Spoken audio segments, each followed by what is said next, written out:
नमस्कार। पश्चिमबंग राजनीति रे एक बड़ धरणर परिवर्तन देखा मिली। बीजेपी विशाल विजय पर एवं सबुठु बड़ा प्रश्न होची बेंगल प्रथम बीजेपी मुख्यमंत्री किए हेबे। एही गुरुत्वपूर्ण निष्पत्ति पाई बीजेपी हाईकमांड रणनीति प्रस्तुत कर सारी। केंद्र गृहमंत्री तथा दलर चाणक्य अमित शाह को केंद्रीय पर्यवेक्षक भाव दायित्व मिली। उड़ीसार मुख्यमंत्री मोहन चरण माझी को सह पर्यवेक्षक करा जायछि। तेबे ई तालिकार कहार पल्ला बाहरी रही जानत।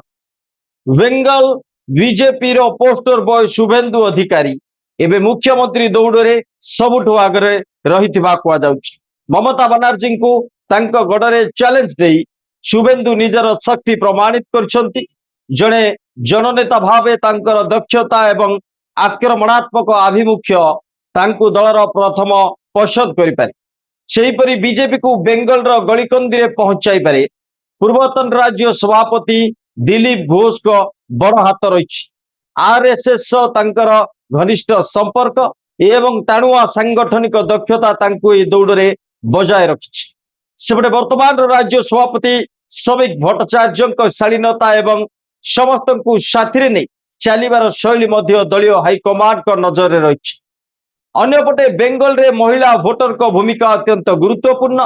जदि बीजेपी कौन सी महिला चेहरा को आग को आने तेरे रूपा गांगुली जे कि निजर स्पष्टवादी आभिमुख्य बेस परिचित तांकु सुजोग मिल पारे।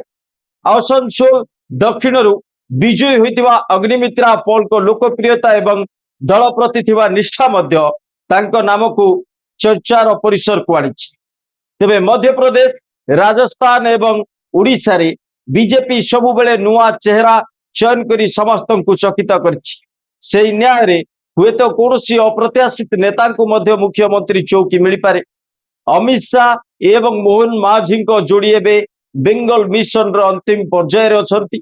उड़ीसा रे मोहन माझी को मुख्यमंत्री करी बीजेपी जो सामाजिक समीकरण रो वार्ता देथिला बेंगल रे मध्य किछि सेभली चमक देखा मिल पारे। किंतु पश्चिम बंग रे किए हेबे बीजेपी रो प्रथम मुख्यमंत्री ताहा केवल समय कहब। नमस्कार।